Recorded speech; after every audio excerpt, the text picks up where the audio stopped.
What's going on YouTube? It's Barton or X Barton. In today's video, we're going to be talking about a guy named Hayden McDougal, aka Woman Propaganda. You know, I'm sure you've seen some clips regarding this guy, especially the clip where he's dropping the M-bomb. This and a godly woman? This nigga. And truth be told, a lot of people thought that video was pretty funny, you know. It was unexpected coming from a white guy in a suit, you know. I mean, I even thought it was funny, you know what I mean? And at first glance, it looked like this guy was a random dude, maybe even a comedian, trying to push his boundaries on a joke, you know what I mean? You know, it seemed pretty innocent. Upon further investigation, this guy is one of these red pill, alpha male, racist type guys. You know exactly what I'm talking about. I'm sick and tired of these fucking fucking my country up. Alright, I take my pass. And he's a don't do business with men that cheat on their wives.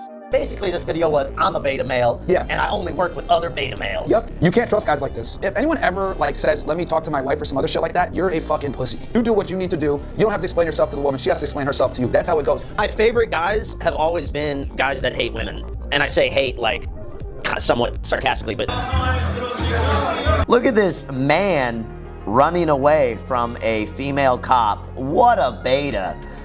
I would have. You get the gist of what this guy says. You can go check out his Instagram and whatnot. I do want to say that these red pill people, you can tell who didn't get pussy before they got money. You can tell. You know, they think a little bit of money makes them the most desirable man in the world, even while they're odd looking and whatnot. You can just tell. The problem isn't what he is saying. I think you should be able to say whatever you want. I'm 110% for freedom of speech, but it just shows what happens in real life when these people are confronted or involved with a confrontation. They definitely aren't who they are online. I will tell you that. It's almost like a lot of these people forget that what they say has consequences. You know what I mean? So what does this alpha male woman propaganda do when he's involved with a confrontation? You invited him to your fucking club. You gave him a ticket to your fucking club. Whoa. Okay, let's get the fuck out of here. He gets bitch slapped and does absolutely nothing. He's like, whoa, whoa. And then he goes and walks over to his friends, Nick Fuentes and Sneeko, to tattletale on the dude that slapped him. And they could not give less of a fuck, man. I mean, Nick's talking to other people. He don't care. I just got punched in the face by this. Oh, hi. Nick. I got punched in the face by this guy, and then this other guy just slapped me across. Kevin Smith just slapped me across. TikTok. Will, nice to meet you. Yeah, nice to meet you. What's going on? Good to meet you. Are you okay? I literally just got my shit reset. Fuck, he hit me hard. That guy's from the IR. I don't know what you doing here. He hit me. I was just hanging out. That's crazy. Maybe we shouldn't. Wasn't he? Yeah, why don't we go? I thought he was with me. He just hit me. And if you think it couldn't get worse for this guy, look what he does when he sees the guy that slapped him again. Oh, we're the one. Oh, it's okay. It's okay. I need a redemption picture. I just want to be He clear. pulled up on me. He goes, Mario, I think I made a mistake. I'm like, what happened? I am so, dude, I'm so fucking sorry. Like, No, it's okay. No, I appreciate it. I was shouldn't so have done that. confused. I was like, it's I shouldn't okay. have done that, man. The funny thing about this whole incident was the person that slapped him was the person, I believe, who threw the event. So this guy's on the same team. You know, it wasn't a black guy or a Jewish guy. It was a dude that was literally smaller than him when this guy is literally like 5'2". He says he's 5'7". I don't believe that. I'm 5'7". I just think that's hilarious. You know what I mean? He wasn't outnumbered, out physicaled. Literally a guy on his team smaller than him, and he still did nothing. And it doesn't matter if, you know, the dude was bigger than him. You still gotta fucking stand up for yourself. But I could see that being an excuse for that guy. You know, I just think it's funny because if it was a black person or Jewish person, he would be like, oh, they can't control their emotions and da-da-da. It is just so ironic, the person that slapped him, you know what I mean? He's kind of trying to play off the slap, you know, he's leaning into it on his content. He's even doing skits with the guy that slapped him. Calling you a patriot.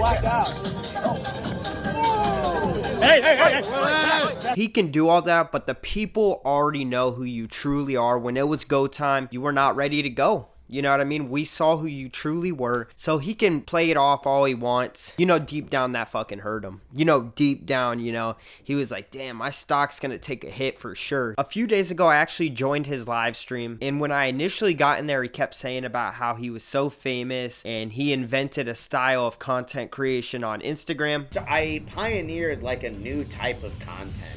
So many people have copied my style to one degree or another. Some people have copied me Exactly. He also said that he was a member of Hustlers University, which definitely tracks. Did Andrew Tate course actually help you? Yes, I'm a Hustlers University graduate. Hustlers University is genuinely not a scam. And I wish I had this part screen recorded. I couldn't find it. I actually donated to him through Super Chat like $5 to $7 just to, have my chat seen so he could respond to it. I asked him why he didn't do anything after he got smacked. He said that he was drunk and that the government in New York would love to get him on something. They'd love to throw the book at him. They would love to get him in trouble for who he is, which I don't even know who he thinks he is. He thinks he's like super famous. Just a lame ass excuse because the other guy wasn't scared to get in trouble. Another thing that he said that I thought was a great summarization of who this alpha male is, and a lot of other alpha males are alpha males. He said he should have never have went to a place like New York or an event like that without security. And I thought that was such a good summarization of who he was. His first thought wasn't, I should really train a martial art. I should really train Brazilian jiu-jitsu and learn to fight. He thought, oh man, I shouldn't have went without security. I should have brought other men to protect me. These are the same people that talk their shit on the internet, do this, do that, super outspoken, but they need to hide behind other men. They need security. So I thought that was a great example of this guy's mentality. A sheep acting like a wolf. And that's how 95% of these guys are, Like I said, I don't have a problem with this guy, He is absolutely entitled to say whatever he wants. I just thought it was a good example of the internet versus real life and a good example of these alpha male, red pill type people, They're not good role models to follow. Half the time, they finally got a little bit of money and don't know how to act. And don't listen to these people to tell you how to be an alpha male. You know what I mean? You do whatever makes you feel like an alpha male. Whether it's being a good father, a good friend, doing something differently, not caring what others think. All these people are trying to do is sell you some shitty fucking course to make money. They just want your money. That's all they want. These dudes are just fucking losers. So you do you. Don't listen to the internet. It's been your boy Barton or X Spartan. I appreciate you guys watching, and I'll see ya. Deuces.